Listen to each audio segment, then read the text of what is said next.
PK Subban was on a podcast very recently and he spoke out about the ex-Habs management and the real reason why he thinks he was traded away from the Montreal Canadiens. We'll be talking about that, plus just how great some of our boys, some Habs prospects, are doing at the World Junior Championships. Other than that, we got a Habs Tankathon update and our odds at getting a first or second overall pick, and a stat that shows that Slafkovsky was one of the top searched prospects in all of hockey, so you won't want to miss anything we have to say on this edition of Habs Digest. Hello, bonjour, ahoy, and welcome to today's news edition of Habs Digest. I'm your host, Josh Gosse, alongside my co-host, Jesse Poirier. And quickly before we get into the video, guys, if you're watching these videos, you're coming back every day for our content, hit that subscribe button. It'd really help us out. We love your guys' support, and we hope it continues a lot in the near future. First topic today, Jesse, some big news. PK Subban was on the Pivot podcast, part of the Shots Podcast Network, and he spoke out about the Habs management. He joined some boys in the studio and they asked him about his time in Montreal and, what went on and sort of what happened during his big exodus when Marc Bergevin traded him away for Shea Weber. And we got some news that he says he thinks it was because he was a big personality. Him and his brand himself was too big for the Montreal Canadiens. He thought that maybe Montreal didn't like that he was sort of taking over the spotlight more so than the team. They wanted him to be more of a team guy. They didn't like his sort of newfound, new age approach to being a professional athlete. I don't know what to think about this. Jesse, what are your thoughts on this? Do you think that could actually really be a reason why Marc Bergevin and the Habs decided to trade him away?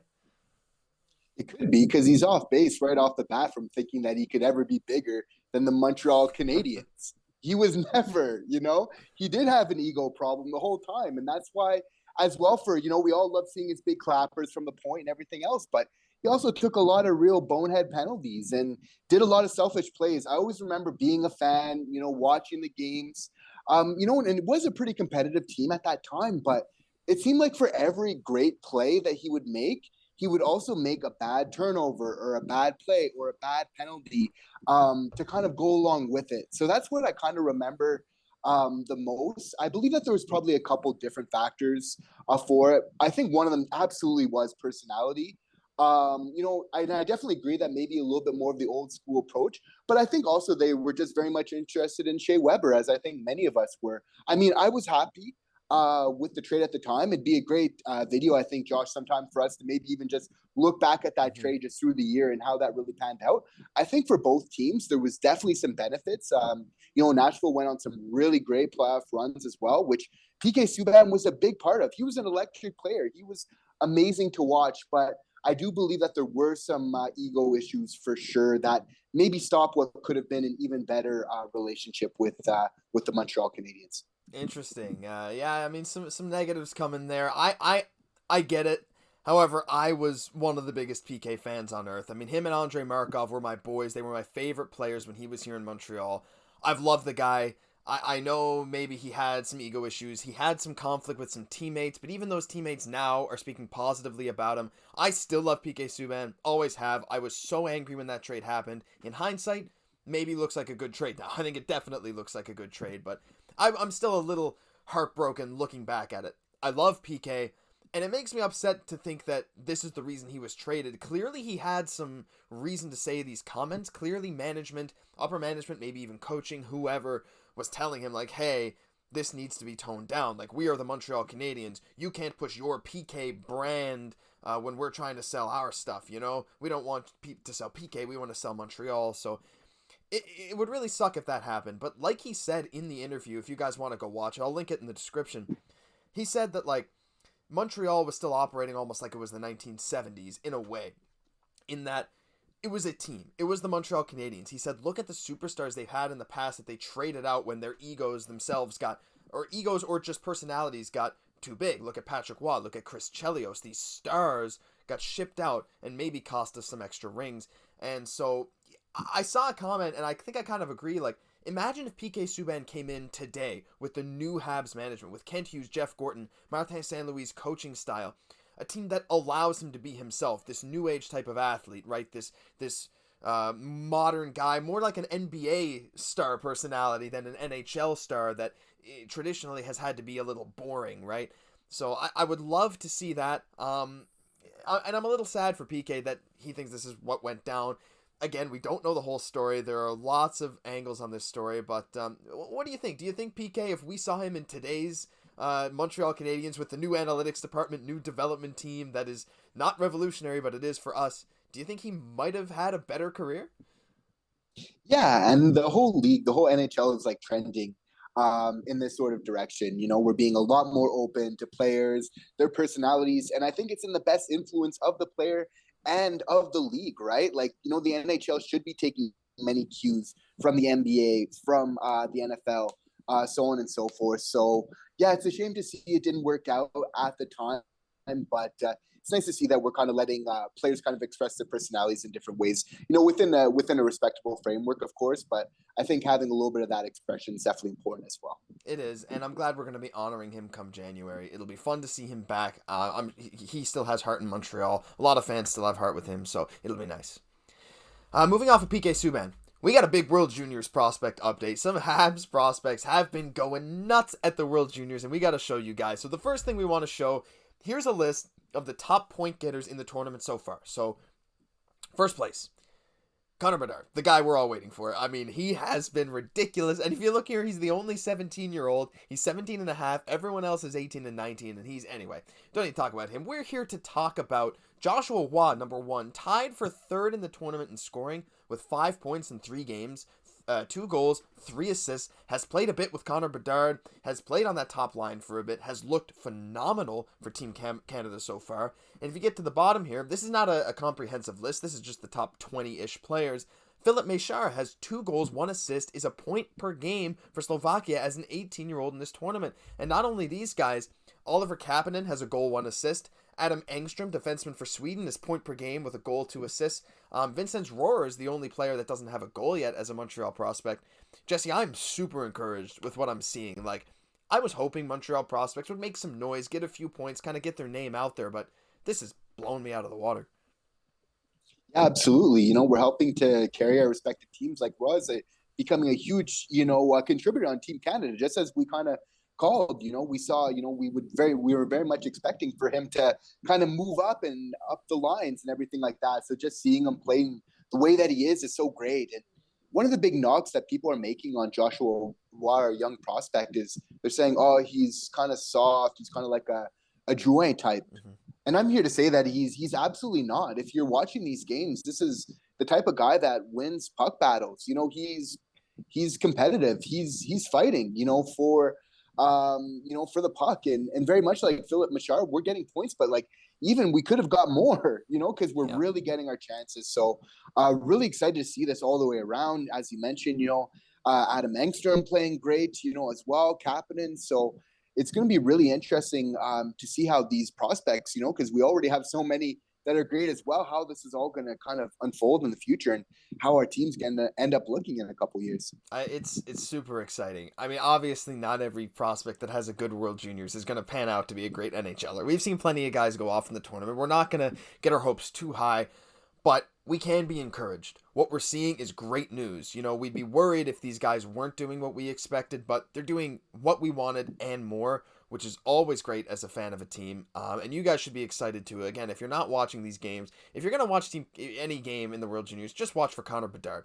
Future Hab, of course, as we're going to get into it in a bit. Jesse, another quick one on the World Juniors. What are your thoughts at the Habs making a run at Colton Dach at some point? Right, that would be amazing, right? If we could get both the Dach brothers together, who knows, right? I think that it might be something to actually keep an eye out for. All jokes aside, yeah, we can fix them both. We'll turn them into stars.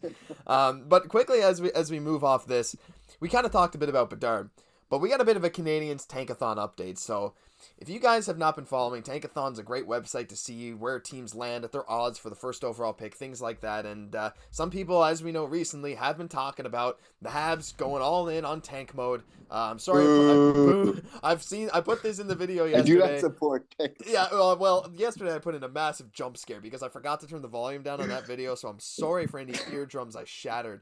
But here's some news for those of you who are on Team Tank. Whoop, not that one. This one.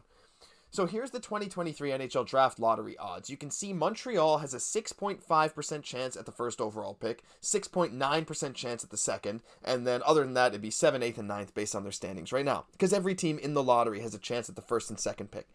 And Florida is there at 5% chance for first, 5.4 for second. So as it stands right now, since Montreal gets Florida's pick, we have an 11.5% chance at landing the first overall pick. And even if we don't land that, we have a 12.3% chance at landing the second overall pick. Yeah, still a little unlikely, but it's kind of crazy that it's not that far-fetched that Montreal could easily have 2 top 10 picks, let alone pick 1 or 2.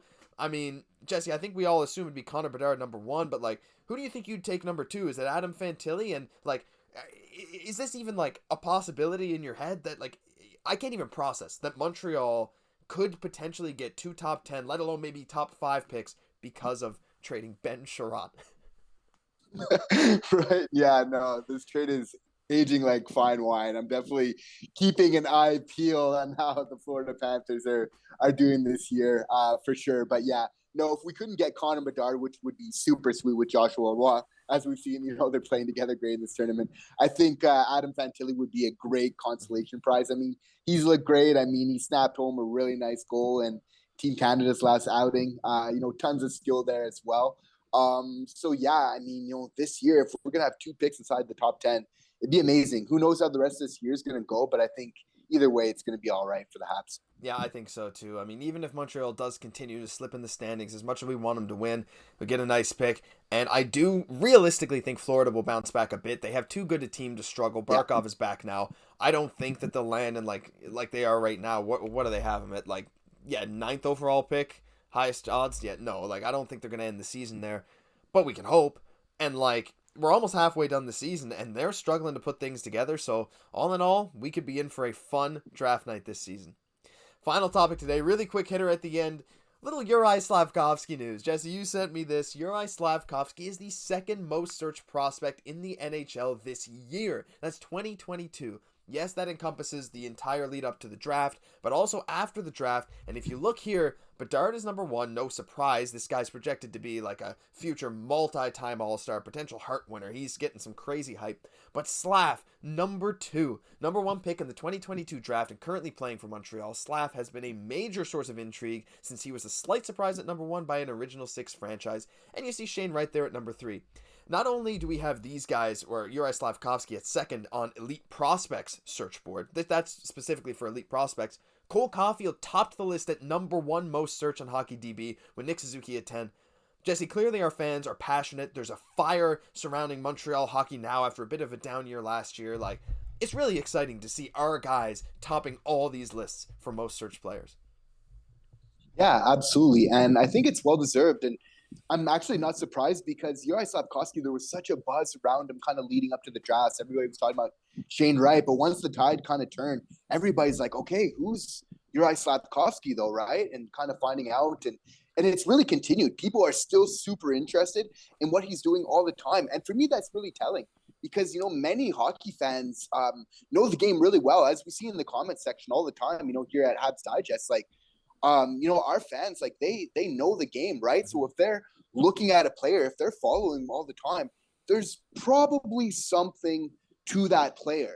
So I think it actually says a lot, regarding Cole Caufield, regarding Juraj Slafkovsky, obviously regarding Connor Bedard as well. And it just, it's great to see so many people interested in our team as a result of that. Montreal fans are some of the most passionate, if not the most passionate in professional sports. Yep. We have such a historic franchise, storied franchise, with some of the best fans, the best fans in any major sport around here. So it's super exciting to see this. I know I made up probably half of those Juraj Slafkovsky searches, so you're welcome. But it's awesome. I love it, and I'm glad our fans are as passionate as they are. That'll do it for this news edition of Habs Digest. If you enjoyed, subscribe to the channel, leave a like, leave a comment. Let us know what you think of the videos. We'd be glad to hear from you. I'm Josh Gosse for my co-host Jesse Poirier. We'll catch you in the next one.